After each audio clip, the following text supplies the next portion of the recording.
Auspician este programa. Organización La Vida por Perón, Ariel Frías, Secretario General, Raúl Álvarez. Conducción, Clave Seguridad SRL, líder en seguridad privada.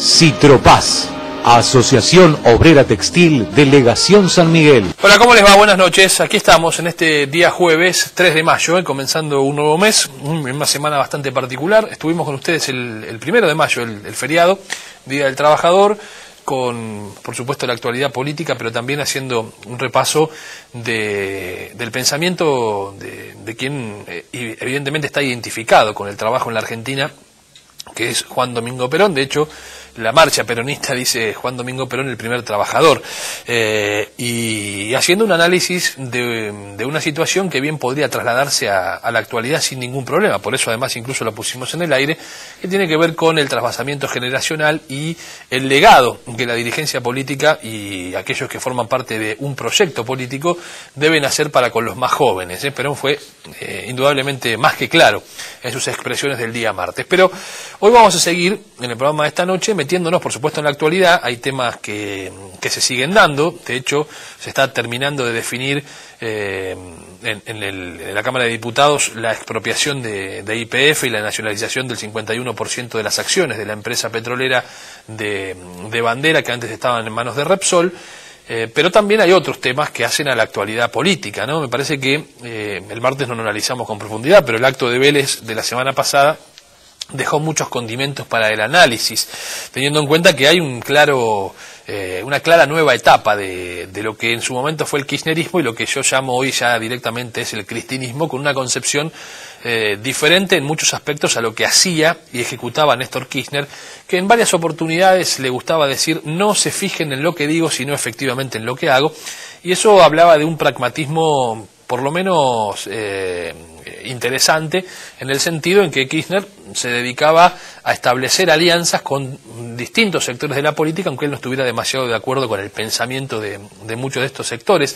La realidad hoy muestra absolutamente otra cuestión. Si uno miraba la foto de Cristina Kirchner en el palco de Vélez y quienes estaban más cerca de ella, se podía apreciar con claridad que evidentemente lo que es el justicialismo histórico, la Liga de Gobernadores, los intendentes del conurbano, han perdido ese lugar. Es decir, no forman parte de la primera línea de lo que Cristina Kirchner considera como el pulmón y el corazón de este momento de profundización del vamos por todo, o el modelo nacional y popular, como le gusta también llamar, o el modelo de inclusión, etcétera, etcétera.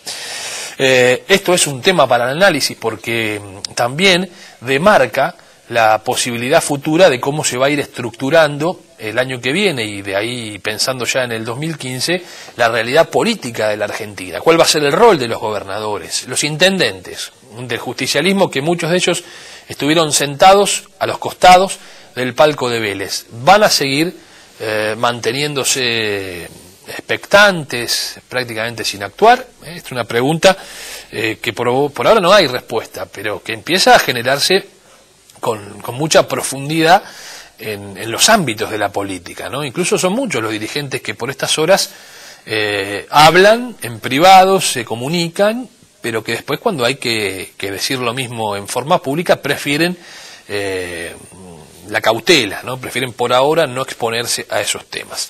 Sin lugar a dudas, uno de los aspectos sobresalientes en estos años, desde el 2003 a la fecha, recordemos que el acto de Vélez en realidad lo que intentó ser fue un recuerdo al comienzo de ese proceso político que arrancó el 27 de abril del año 2003, cuando en la Argentina se hicieron elecciones. Néstor Kirchner compitió contra Carlos Menem, contra Rodríguez Sá, contra López Murphy. En aquella ocasión salió segundo. Ninguna mención a el promotor de esa candidatura de Néstor Kirchner, que fue en la provincia de Buenos Aires, Eduardo Duhalde. Repasando y haciendo memoria muy rápida y selectiva de estos temas, tenemos que acordarnos que fue el propio Duhalde el que le dijo a los intendentes del conurbano: señores, el candidato es Néstor Kirchner, necesito que lo acompañemos, porque Duhalde sabía, con su libreta de almacenero, como le gustaba tener para anotar las encuestas, que de la única manera en que Kirchner podía llegar segundo era que el aparato o la estructura del conurbano bonaerense lo acompañara fuertemente para tratar de llegar a ese finalmente 22% que le diera la posibilidad de entrar segundo en el balotaje, que después todos sabemos cómo terminó la historia, con un Menem no presentándose para tratar de quitarle legitimidad de origen a ese Néstor Kirchner que llegaba con un 22% de los votos. Desde ese momento a esta parte, uno de los temas que ha sobresalido en la agenda del kirchnerismo y del cristinismo ha sido esta reivindicación permanente de los derechos humanos y la revisión de lo actuado en la década del 70. Y de eso vamos a ocuparnos en el programa de esta noche, porque tenemos la posibilidad de compartir una entrevista, ya está con nosotros aquí en los estudios, nada más ni nada menos que uno de los escritores y periodistas más leídos de los últimos años en estos aspectos en nuestro país, que es Ceferino Reato. Ceferino Reato es actualmente director de la revista Fortuna, de la editorial Perfil, pero además es autor de por lo menos 3 libros que han tenido una enorme cantidad de ventas y que han además tenido repercusión en la justicia. El primero de ellos se llama Operación Traviata y relata los hechos que llevaron al asesinato del ex jefe de la CGT y líder de los metalúrgicos, José Ignacio Rucci, mano derecha de Perón. A 2 días de haber ganado la elección Perón, después de su regreso definitivo a la Argentina en 1973, lo acribillan a Rucci, por eso se llamó Operación Traviata, en referencia a la cantidad de agujeros que le hicieron a Rucci en el cuerpo, al igual que esa galletita de agua que se vendía por aquel entonces. Ese libro generó mucha polémica porque además tocó de cerca a personas que hoy están muy vinculadas con este gobierno nacional y que en la década del 70 formaron parte de organizaciones guerrilleras como Montoneros, el ERP y demás. El libro deja la sensación, pues lo vamos a hablar con Ceferino en un rato, que obviamente fueron montoneros los que lo mataron a Rucci para tratar de mandarle un mensaje a Juan Domingo Perón.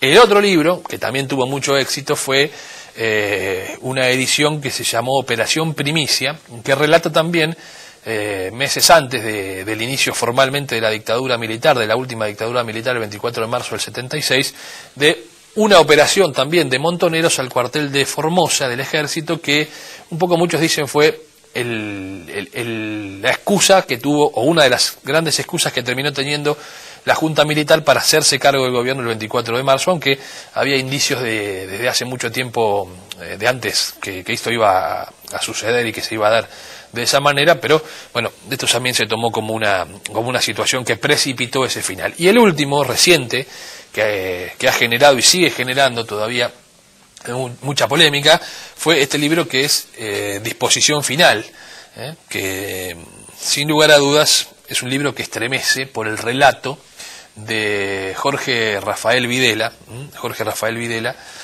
haciendo confesiones, no sé si hasta ahora hechas en algún lugar, pero hablando de los desaparecidos, diciendo efectivamente que existieron los desaparecidos, pero que no era una política previamente establecida y que en realidad los desaparecidos fueron una figura, o la mejor figura que ellos encontraron para tratar de que el tema pase lo más desapercibido posible. La verdad que es un libro muy interesante y que ha disparado otros temas, como por ejemplo un reciente llamado de la justicia. La semana pasada estuvo Videla y algunos ex dictadores declarando en la justicia, donde le preguntaron si finalmente existen o no existen listas de desaparecidos. Bueno, de todo eso vamos a hablar con Ceferino Reato en el programa de esta noche, así que yo les propongo que hagamos la primera pausa y bueno, y nos metamos justamente en esta entrevista con Ceferino Reato, periodista, escritor, y estos temas que obviamente nos llevan otra vez a la década del 70, que siguen sin perder actualidad en el comienzo del siglo XXI. Primera pausa y ya estamos con Ceferino Reato.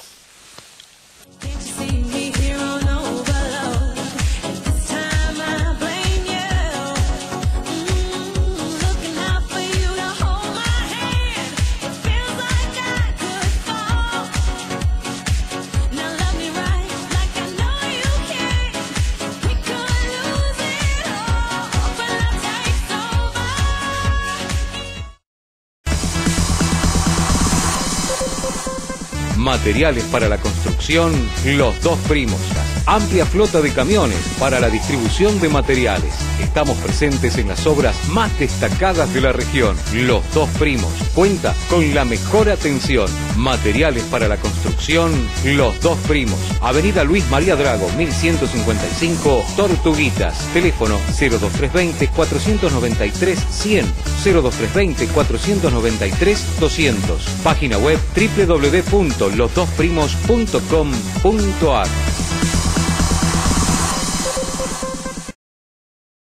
Colegio San Nicolás, un lugar especial para la educación, conectado con la naturaleza y la integración familiar, orientado a continuar estudios superiores y capacitando para el mercado laboral. Polimodal, secundaria, educación primaria, jardín de infantes. Colegio San Nicolás. Abierta la inscripción, José Verdi 4344, Los Polvorines. Teléfono 02320-439-910. Mueblería San Cayetano. Muebles en todos los estilos. Amplio salón de exposición. Consulte planes de pago. Mueblería San Cayetano. Francisco Seguí y Ricardo Rojas, Ciudad de Granbur. Agencia Rodo, agencia de quinielas. Juegue, gane y cobre en el acto en cualquiera de nuestras sucursales. Quiniela, Quini 6, Loto, Bingo, Telequino, Prode, todas las raspaditas. Además, puede pagar sus impuestos y servicios. Agencia Rodo.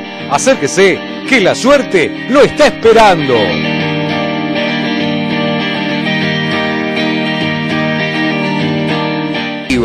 Recomendable con garantía para maquinaria vial, camiones, colectivos y autos. Control y service gratis. Consulte nuestros precios. Somos fabricantes. Abierto todo el año. Ruta 8, kilómetro 35-200, José Cepaz, a 200 metros del cruce. Voltar, centro integral para la construcción. Amplia variedad en construcción en seco, placas de yeso, perfilería y accesorios, cerámicos y porcelanatos, aberturas, puertas y ventanas, amoblamientos para baños y cocinas, grifería, materiales para la construcción, ferretería. Voltar, centro integral para la construcción. Ruta 197, número 1497, Granbur. Teléfono 02320-480-015. Pinturería No. Atención y asesoramiento personalizado. Todas las marcas de pinturas para el hogar, obra e industria. Entrega y asesoramiento en obra. Para nosotros, lo más importante son los clientes. Avenida Mitre 2301, San Miguel, con teléfono 4664-8137. Pinturería No. Bueno, vamos a conversar en este bloque con Ceferino Reato, como decíamos recién en la apertura del programa, periodista, escritor.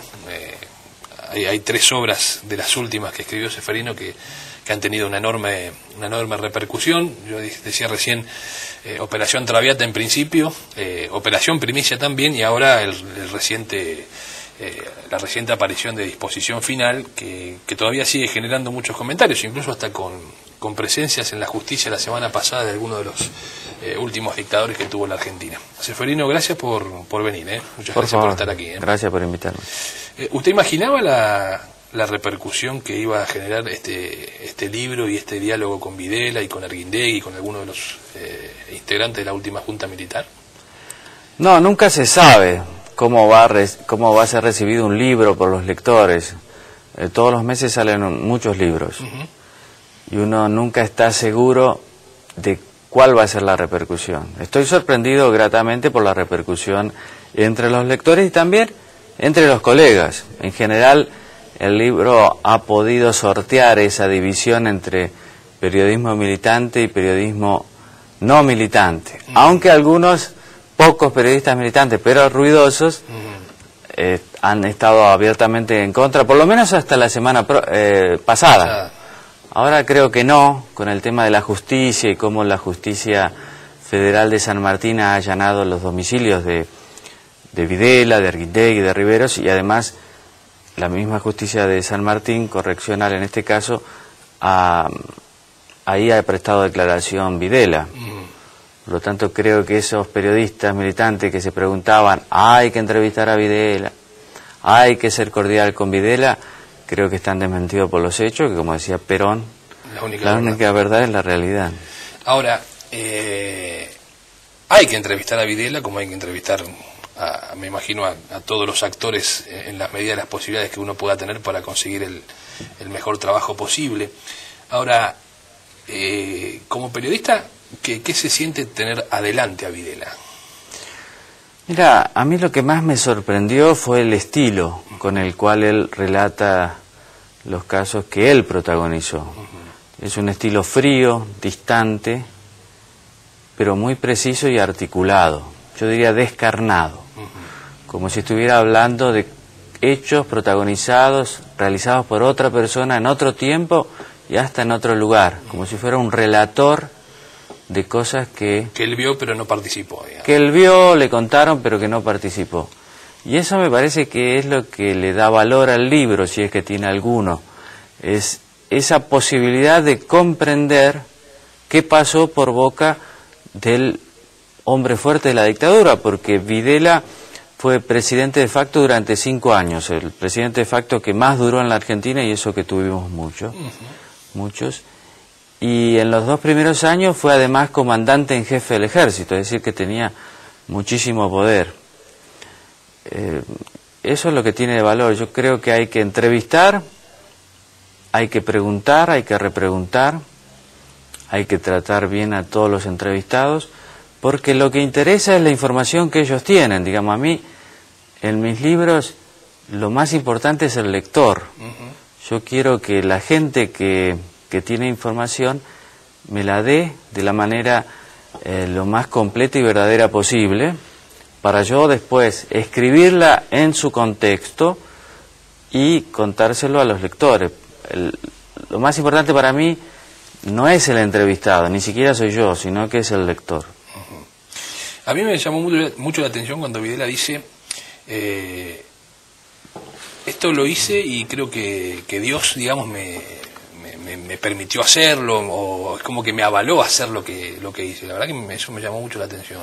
Sí, impresiona porque él pertenece a una corriente del catolicismo que afortunadamente, pienso yo, no lo digo en el libro, sino una opinión, afortunadamente está en baja en la Iglesia Católica, pero que fue fuerte a partir de 1930 y que creo que se expresa muy bien en Videla, que es ese concepto de la nación católica. Argentina es una nación católica y debe seguir siéndolo. Y hay 2 instituciones que son pilares de esa nación. Una es la Iglesia Católica y la otra es el Ejército, que deben luchar juntas en esa unión entre la cruz y la espada contra las ideologías y las personas que atentan contra esos valores occidentales y cristianos, sean liberales, secularizantes, o pertenezcan a los diversos socialismos e incluso a los movimientos nacionales y populares. Y me parece que Videla en el 76 resume bien esa concepción, porque él era y sigue siendo un católico convencido, con esa manera de entender el catolicismo, y un hombre del ejército. Seferino, ¿usted nota que, a ver, el gobierno a partir del 2003 a esta parte le ha puesto énfasis en todas las cuestiones relacionadas con los derechos humanos, o lo que ellos observan como los derechos humanos de la década del 70? Yo siempre digo que cuando uno revisa para atrás, es decir, está bien, la última dictadura fue muy sangrienta y demás, pero no fue la única. En la Argentina hasta habría que entender, me da la sensación a mí, de por qué pasó lo que pasó en el 55 para poder explicar el 24 de marzo del 76, por decirlo de alguna manera. Pero digo, este gobierno le ha puesto especial énfasis a la década del 70, casi como la única dictadura que existió en la Argentina, casi como la única. Y ha abierto el camino para la discusión, para justamente el libro que usted escribe, debe haber tenido mucho más asidero y mucho más caldo de cultivo en este momento que quizá haberlo escrito en otra época de la Argentina. Ahora, usted nota que eso que el kirchnerismo puso sobre la mesa, cuando empiezan a observarse algunas cuestiones que denotan verdades que no sé si le conviene que salgan a la luz, ¿empiezan a ponerse nerviosos? Sí, muy nerviosos, y tratan de clausurar la discusión como puedan. Por ejemplo, Operación Primicia, que fue mi libro anterior, era sobre el bautismo de fuego del ejército montonero. Claro. Fueron los montoneros y atacaron un regimiento en Formosa, 1200 kilómetros de distancia de la ciudad de Buenos Aires. Ahí hubo una reacción de los soldados con cripto, una batalla que duró 30 minutos, murieron 24 personas, 12 defensores del cuartel, 12 atacantes. Y ahí yo revelo que los 12 atacantes, los familiares cobraron indemnizaciones millonarias, mientras los parientes de los pobres soldados, que eran todos peronistas además, cobran una miseria por mes. Sí. En ese momento, la reacción del kirchnerismo fue ignorar el libro. Con disposición final, lo que trataron la semana pasada fue desautorizarlo, pero fueron desmentidos por la justicia.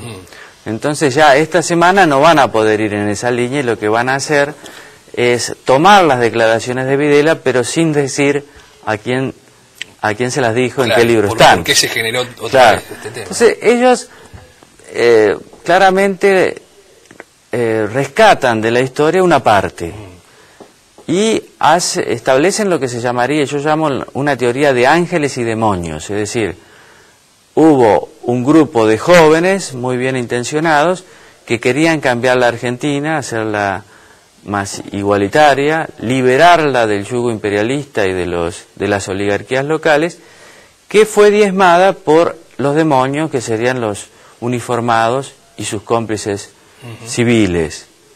Y ahí se acaba la historia para ellos. Yo creo que la historia es más compleja. Creo que la teoría de los dos demonios es artificial, porque uno no puede igualar la violencia ejercida desde el Estado con la violencia guerrillera. Seguro. Ahora, eso no quiere decir que enfrente a los demonios hayan existido ángeles. Creo que hay que ser muy cuidadosos con esto. Creo que la lucha armada no respetó los derechos humanos. Creo que ni Montoneros ni el Ejército Revolucionario del Pueblo luchaban por la democracia, ni por el Estado de Derecho, ni por los derechos humanos, sino que querían una revolución socialista a la manera, digamos, cubana. Sí, sí. Iba a ser con modos propios, pero está claro que el modelo era el cubano, por lo menos el Che y Fidel eran, digamos, los íconos de estos jóvenes revolucionarios. Ahora, esa lucha armada, como vos dijiste muy bien, no se entiende sin los golpes y las dictaduras anteriores. No se entiende sin el 55, no se entiende sin Onganía. Sin Onganía. Digamos, no es que... Diríamos que hasta Montoneros no se entendería sin Onganía. Montoneros especialmente, claro. Porque el ERP es más clásico, claro. Pero Montoneros tiene ese componente nacionalista, conservador, católico, y son sus fundadores hijos de conservadores antiperonistas, que no se entienden sin la dictadura de Onganía, que fue compleja. Sí, sí. Y todavía no está bien estudiada a mi criterio. Entonces, eso es verdad. Yo creo que no fueron jóvenes loquitos que dijeron vamos a tomar las armas. No, hay un contexto histórico y hay que explicarlo. Ahora, el golpe para mí tampoco se entiende sin el gobierno constitucional del peronismo, especialmente Isabel Perón, y sin los grupos guerrilleros. Porque es evidente para mí, y me parece que para todos los historiadores, que Montoneros y el ERP jugaron al golpe. Ellos pensaron que el golpe los iba a favorecer, que la gente finalmente los iba a elegir a ellos, que iba a dejar a la gente esa falsa conciencia que según las guerrillas caracterizaban especialmente a las clases medias, que no veían cuáles eran sus verdaderos defensores. Con el golpe, con la dictadura, iban a saber que tenían que optar por el ejército popular, y por eso Montoneros se transforma en un ejército, no por otra cosa. Y después fueron funcionales al ala dura de la dictadura. Yo ahí relato el atentado contra la Policía Federal en la capital federal el 2 de julio del 76. El jefe de la Policía Federal era un abogado general, sí, Corbeta, que quería reprimir con la ley en la mano. Ahí en ese atentado murieron 24 personas, hubo 60 heridos. La plana mayor de la Policía Federal se rebeló contra Corbeta, Corbeta tuvo que renunciar y vino un general duro, Ojeda. Es decir, objetivamente muchas veces vemos que la izquierda más extrema favorece a la derecha más extrema. Ese es el atentado al cual Videla responsabiliza a Adolfo Walsh y a Horacio Berbisky. Si yo le consulté, como hay que consultar siempre cuando las personas están vivas, a Berbisky lo niega, dice que no fue así. En el libro hay una sistemática referencia a supuesta existencia o no de listas de desaparecidos Yo recuerdo hace poco cuando leí el libro que publicó Sergio Joclender, cuando él cuenta que la cuestión de los 30.000 desaparecidos era un invento de Bebe Bonafini, que un día dijo hay 30.000 desaparecidos y se empezó a propalar como una verdad absoluta. Ahora, el hecho de que no se pueda consustanciar todavía un verdadero listado, porque Videla dice, en realidad estaba en manos de los responsables de las zonas, los responsables de las zonas dicen yo sabía lo que pasaba en mi zona pero no sabía lo que pasaba en la otra, entonces en realidad no se sabe si hay o no listas. Por lo menos esto es lo que concluye o lo que concluyo yo a partir del relato del libro, ¿no? Yo diría que él dice hay listas parciales, pero desprolija. Y creo que no hay listas porque en el 83 el último dictador Vignone ordenó quemarlas. Sí. Y hubo 2 grandes incendios en todos los regimientos y organismos de inteligencia. Ahora, siempre hay rumores de que hay listas en el exterior o acá. Y justamente cuando yo estaba haciendo las entrevistas a Videla, había surgido en la prisión federal de Campo de Mayo un rumor fuerte que había unas listas y demás. Siempre surgen. Ahora, lo cierto es que desde la democracia, desde la recuperación de la democracia hace casi 29 años, hemos recuperado solo una lista en Tucumán, parcial. Creo que Videla también dice algo importante, que el gobierno, todos los gobiernos deberían tomar en serio y tratar de investigar que entre los jefes militares que viven hay contactos sobre qué hacer. Y él dice que hay algunos que no quieren decir nada, claro, y otros han muerto, y que por lo tanto, para no decir cosas parciales, para no revelar el destino de algunos de los desaparecidos, han optado por no decir nada. Pero eso me parece una puerta de entrada importante que la justicia de San Martín ya ha empezado a transitar. Y respecto de los 30.000, yo creo que hay que entrevistar a todos precisamente para comprender qué pasó. Y me parece que, como dice Fernández Meijide y Morandini y otras víctimas directas, digamos, de la dictadura, la lista tiene que ver con la lista de la CONADEP. Sí. Y Videla también lo dice, la lista es la que hay, habrá más o menos, pero más o menos es esa, que son casi 9.000. Sí. Los registros ubican entre 7.000 y 9.000, también en la lista del monumento a las víctimas del terrorismo de Estado en la capital, frente al Aeroparque, tiene esa cantidad, aún partiendo desde el 69. La lista yo creo que la puede perfeccionar el propio gobierno, porque bastaría con pasar en limpio la lista de indemnizaciones, claro, a los parientes de las víctimas de la dictadura, pero el gobierno no quiere dar a conocer eso. Creo que hablar de 30.000 dentro de poco va a ser algo del pasado, porque es algo que no se sostiene. Me decía una periodista brasileña, la corresponsal de Folha de Sao Paulo la semana pasada, bueno, pero la lista de los 30.000, ¿dónde está? No, no está. Es un número. Bueno, pero hay un listado con nombre y apellido. No, no hay. Entonces no hay 30.000. Y yo creo que no, le digo. Ahora, el propio Videla dice algo que no importan los números, sino importa el hecho. Sí. Yo estoy de acuerdo con eso. Sí, claro. Un desaparecido es un drama. Tragedia. Ahora, con esto me gustaría ser preciso. Es como la pobreza. La pobreza es un drama. Sí. Ahora, hay 3 cifras. El gobierno habla del 6,5, las mediciones privadas más consultadas del 24-25, algunos sectores opositores hablan del 35.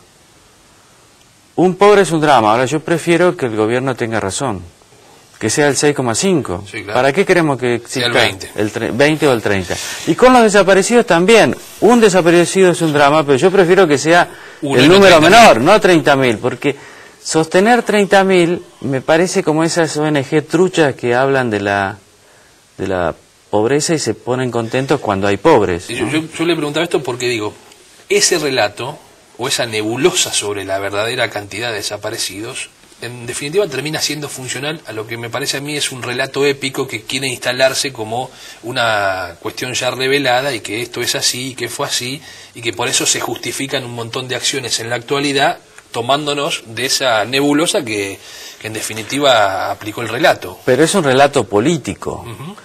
Para la familia que tiene un desaparecido, para los amigos que tienen un desaparecido, los compañeros de trabajo, de militancia que tienen un desaparecido, esa no es ninguna solución. Esa es una solución para grupos políticos, pero no para las víctimas. Claro. Yo creo que un Estado serio debería preocuparse por ubicar a todos y cada uno de los desaparecidos. Y creo que es una tarea de todos. Y también lo mismo con los chicos robados. No habrá, digamos, paz para mí si no se encuentran a todos los chicos robados, porque una sociedad no puede convivir con eso. ¿Cuál sería la forma de clausurar definitivamente esta discusión? Es decir, bueno, creo que en el libro hay como una especie de, en algún momento hay como una especie de propuesta que dicen, bueno, juntemos todos los sectores, que cada uno traiga la información que tiene y terminemos de una vez por todas con esta historia. No, yo no digo eso en el epílogo, yo digo que el gobierno tiene elementos para encontrar a todos los restos de todos los desaparecidos, en el sentido de que es algo difícil, porque hay que tener en cuenta que la represión fue capilar, muy extendida, y que los jefes de cada área y subzona, y de cada zona, subzona, área y subárea, tenían autonomía operativa para decidir incluso quiénes debían morir, quiénes eran, entre comillas, incorregibles, y para decidir las muertes y la desaparición, cómo hacer desaparecer los cadáveres. Es difícil reconstruir toda la lista, pero creo que el gobierno tiene posibilidades, no este gobierno, el que venga, cualquiera, digamos, en el sentido de que tiene muchos datos.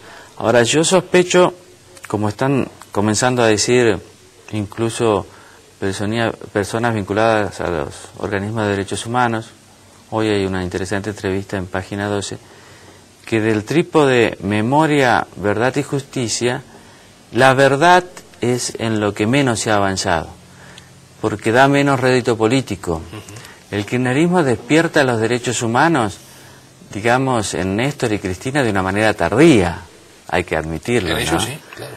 Digamos, ellos durante toda la dictadura no es que se hayan preocupado por esto, incluso hasta el 2003, cuando asume Néstor, ni siquiera conocía a Ebe de Bonafini. Bueno, Ebe de Bonafini, si no me equivoco, había ido un momento al sur y lo había tratado hasta de nazi al gobierno. Claro, y obviamente el gobierno ni siquiera la recibió.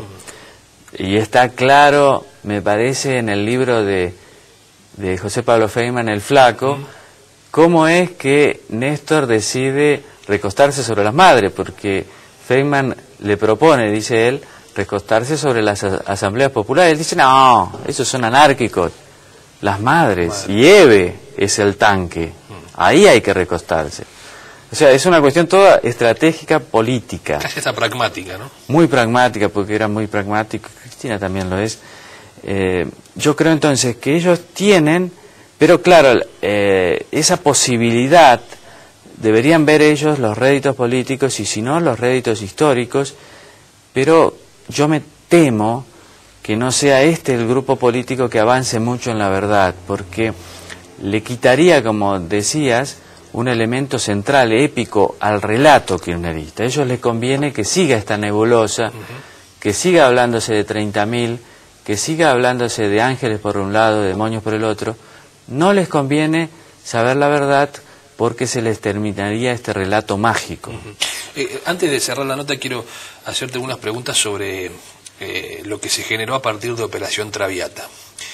Porque el otro día, después del acto de Vélez, leyendo diversos análisis y viendo el escenario y quienes conformaban quizás esa primera línea, hay muchos que sostienen, bueno, fue un claro mensaje hacia ese peronismo histórico, representado quizá en el sindicalismo, en intendentes del conurbano bonaerense y demás. ¿Vos relacionás ese rumbo de este cristinismo con lo que en definitiva fue la motivación por asesinar a Rucci en el 73? ¿Hay algún tipo de correlato ideológico con aquello y esto? Bueno, correlato, digamos, práctico no hay, porque los tiempos son muy distintos. En los 70 la violencia política era una moneda de cambio en la política, como un acto, una manifestación, se mataba a alguien, o se atentaba contra alguien, o un secuestro, o una bomba, tenían un mensaje político. Ahora, afortunadamente, no tenemos violencia política y eso es un gran logro de todos. Pero hay una cuestión ideológica, como decís, en el sentido de que los jóvenes de este momento también consideran al sindicalismo como un enemigo interno. La derecha, la burocracia. La derecha, la burocracia, yo creo que tienen más apuntado como enemigos a los sindicatos que a los intendentes o a los gobernadores.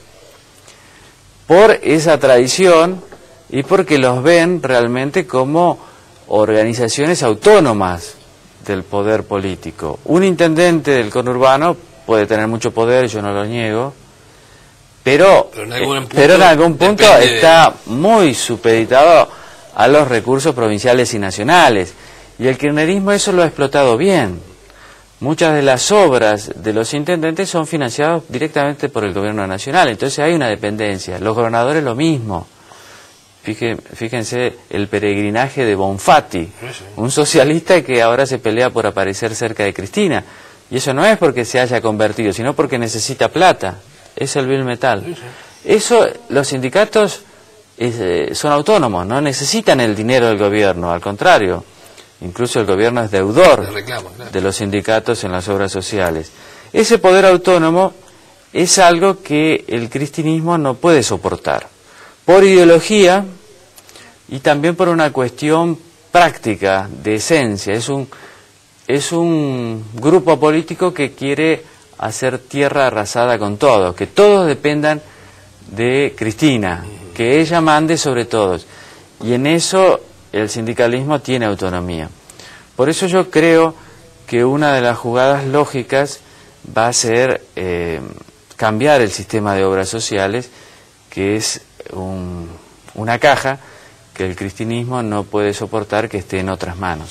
Sí, a mí lo que me llama la atención son esas señales, así como cuando se asesinó a Rucci se interpretó como un mensaje a Perón, digamos, ¿no? Porque fue 2 días después de que Perón ganase las elecciones y se sabía que además era un hombre que estaba muy cercano a Perón.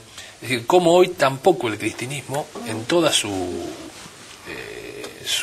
hasta su cartelería, mensajes en el estadio, por ejemplo, se ve muy claro, es decir, la figura de Perón no existe. Existe la de Evita, existe la del Che Guevara, existe la de Chávez, pero Perón no existe. Entonces digo, por ahí me refería a eso, ¿no? Esa señal similar entre, bueno, ataquemos a Perón y hoy, si no lo atacamos, por lo menos lo ignoramos a Perón.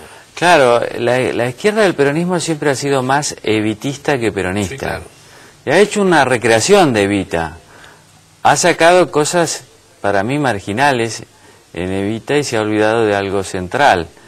Y ha pretendido siempre establecer como una separación entre Perón y Evita, cuando está claro que hasta la propia Evita consideraba que ella no era nada sin Perón y sin el proyecto peronista. Pero siempre ha sido así, digamos.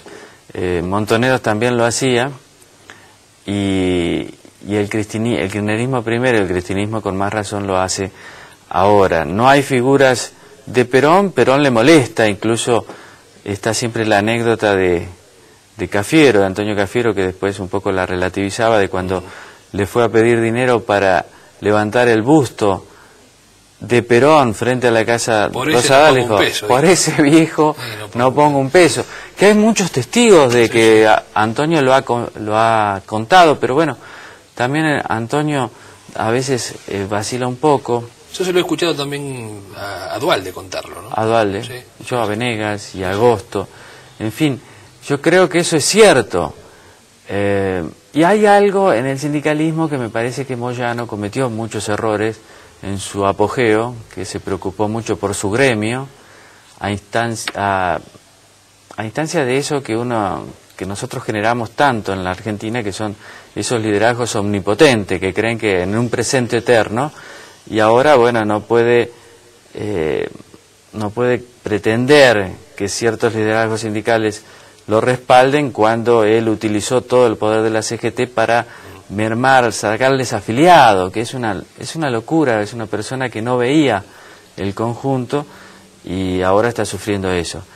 Creo que es un problema para los trabajadores, porque todo esto no va a ser bueno para los trabajadores, porque los trabajadores deberían estar viendo que cada vez toman más parte de la torta, y yo creo que eso no es así. Creo que la inflación es un gran problema. El sindicalismo también paga errores, no solo de Moyano, sino de errores propios. Por ejemplo, ¿qué sindicalismo es este que no lucha contra la inflación? Digo, la inflación es el principal cáncer para el bolsillo de un trabajador. Ellos están un poco separados de la realidad, y ese es un problema. Seferino, muchas gracias por haber estado con nosotros. Ha sido realmente muy interesante conversar con usted. Gracias a vos, y gracias por la invitación. Muchas gracias. Hacemos una pausa, enseguida volvemos.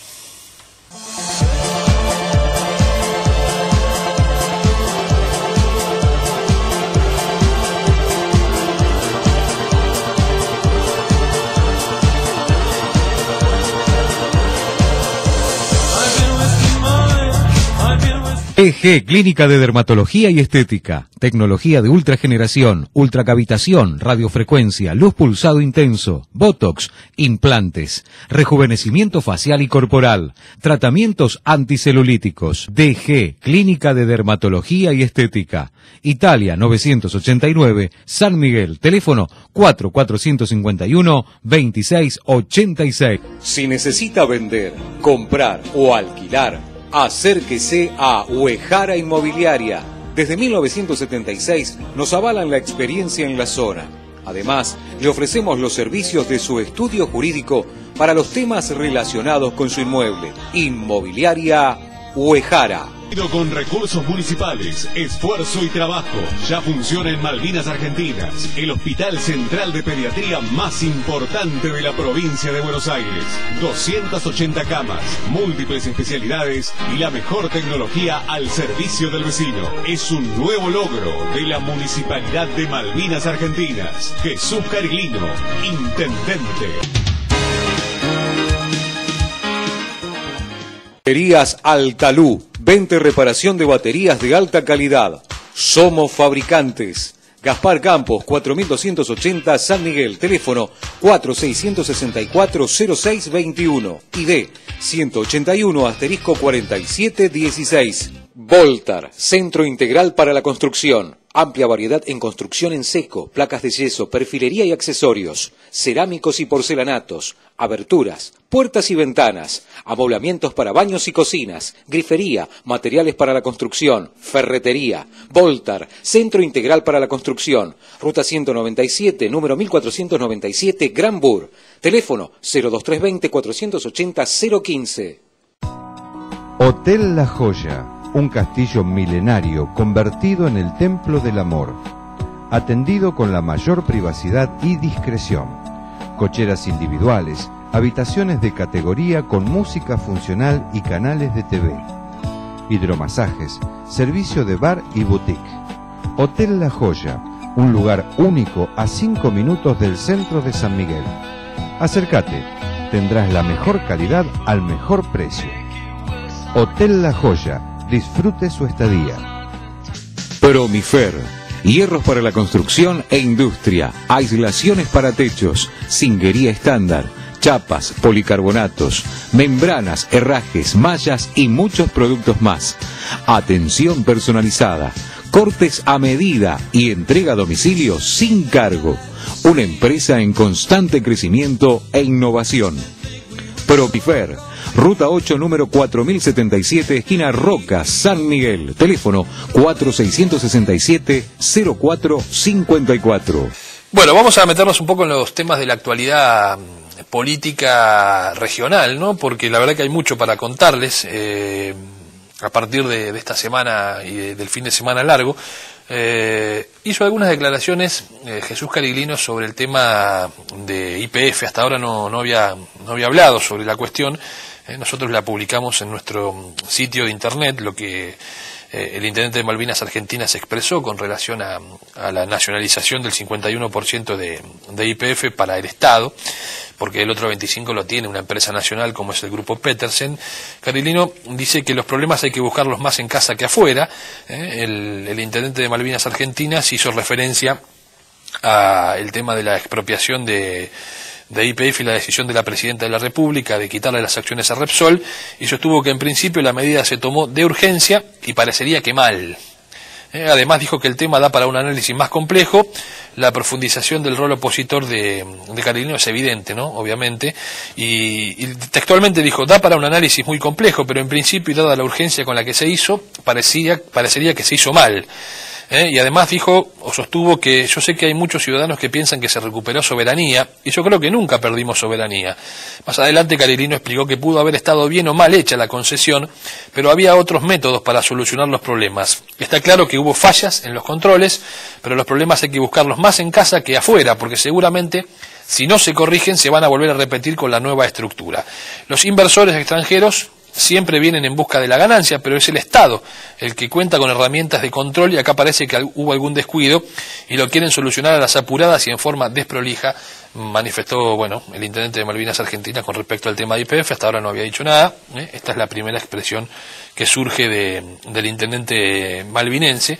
El otro día en Vélez, bueno, fueron muchos sectores del cristinismo que coparon la parada, como se dice en el barrio, dejaron afuera básicamente de la organización y de la movilización a las estructuras históricas de los intendentes del conurbano. Había igual intendentes, ¿no? Pero las presencias que se hicieron notar fueron las de movimientos sociales como el Evita, la Cámpora, la agrupación Colina, que tiene como máxima referente a Alicia Kirchner y que indudablemente algún sector pretende que sea candidata el año que viene por la provincia de Buenos Aires como diputada, y ya se especula también en la posibilidad de que sea candidata a gobernadora en el año 2015.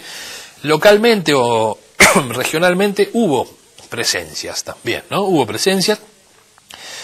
Los intendentes estuvo Urquiaga, que bueno, se muestra obviamente muy cristinista, junto con Mario Ishi.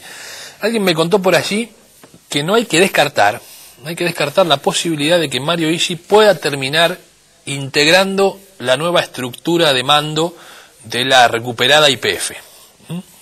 Alguien me dijo por allí, hay que estar atentos porque la buena relación de Ishi de siempre con Julio De Vido podría provocar que el ex intendente de José C. Paz desembarque en algún cargo de YPF en los próximos días. Hay que estar atentos con este tema.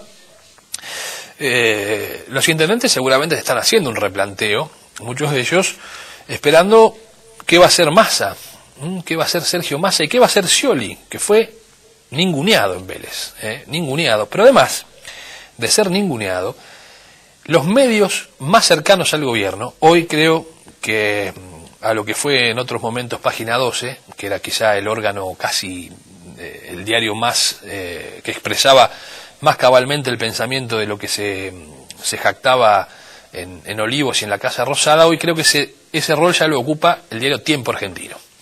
El diario Tiempo Argentino fue muy claro con los gobernadores y con los intendentes. El que quiere entender, que entienda, y el que no, bueno, pero habló ya del reemplazo de toda esa generación de políticos en la nueva escena del cristinismo. Bueno, habrá que ver qué hacen ahora los gobernadores, el gobernador Scioli y los intendentes, que fueron casi convidados de piedra en el acto de Vélez. Veremos hasta qué punto mantienen esa postura, como bien relata el genial Jorge Asís, es el peronismo de látex, ese que aparece allí, y que indudablemente esto durará hasta que ese peronismo se termine despertando y ponga los límites. Mientras tanto, el cristinismo sigue avanzando como una estructura propia. Fíjense ustedes que lo que antes era una foto con Moyano, ahora la reemplazan con Baradel y con Hugo Yasky.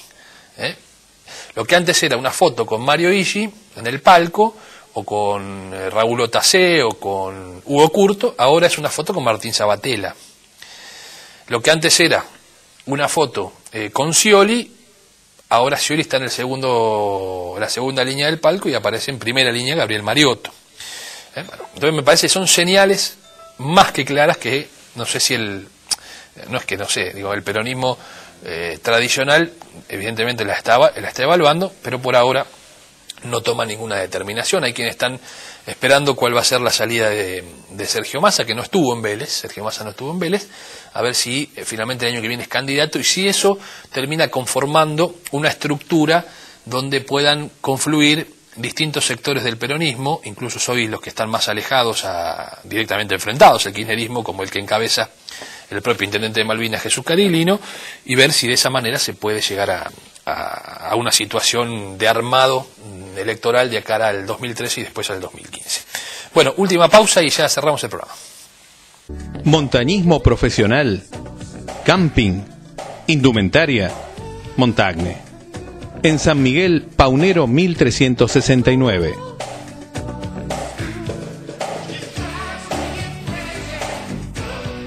Telas antidesgarro, protección solar, camperas de máxima impermeabilidad. Montagne, Paunero 1369 San Miguel. El Monarca, tren delantero, alineación computarizada, suspensión neumática. El Monarca, única dirección, ruta 8, kilómetro 31200, San Miguel, teléfono 4664-2937, 4664-8039.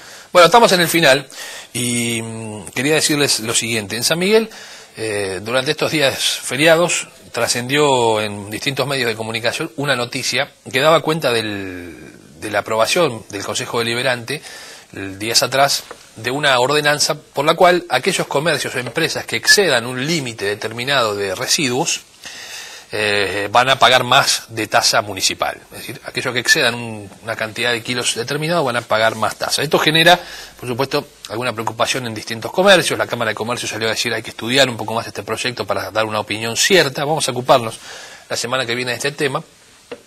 Pero hay otro trasfondo que uno empieza a observar en estas cuestiones y que lo ponen otra vez a De la Torre en un escenario interesante para analizar al menos. Cuando De la Torre decide que Covelia no siga recolectando la basura en San Miguel, no solo es un mensaje local de lo que el municipio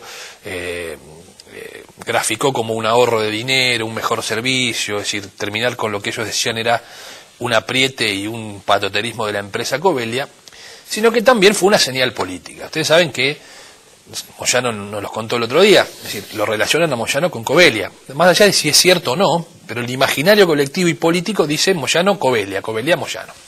Entonces, hay una serie de hechos que le van quitando poder de financiamiento a Moyano o a la estructura que Moyano maneja, porque Moyano ya está directamente en la oposición. Entonces, esto es un gesto político, es decir, más allá de lo que nos quisieron explicar o nos quieran contar, la medida de La Torre tomada en este momento también es una gesticulación política que no cae mal en el gobierno nacional, sino todo lo contrario.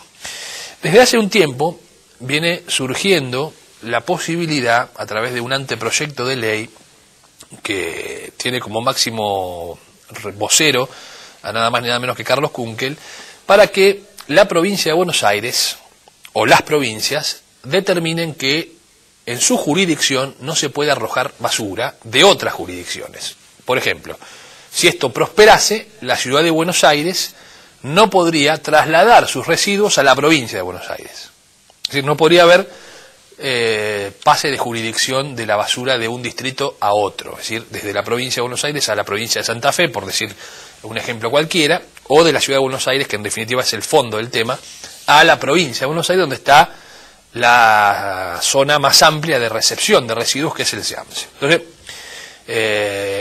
hay quienes en el gobierno de la ciudad, tenemos información nosotros, hemos conversado con algunos referentes importantes cercanos a Macri, que dicen, ¿no será esto una avanzada de lo otro? Es decir, ¿no tendrá que ver con eso? Con empezar a instalar el tema de que se termina la cuestión de los residuos, que cada distrito se haga un poco cargo de lo que le pasa. Estemos atentos porque esto va a generar en los próximos días también novedades importantes. Bueno, llegamos al final, nada más. Gracias por habernos acompañado, Dios mediante. Volvemos la próxima semana aquí en una nueva edición del Embudo. Que la pasen bien, chao. Auspiciaron este programa Organización La Vida por Perón, Ariel Frías, Secretario General, Raúl Álvarez. Conducción, Clave Seguridad SRL, líder en seguridad privada. Citropaz, Asociación Obrera Textil, Delegación San Miguel. Y Pintura GS.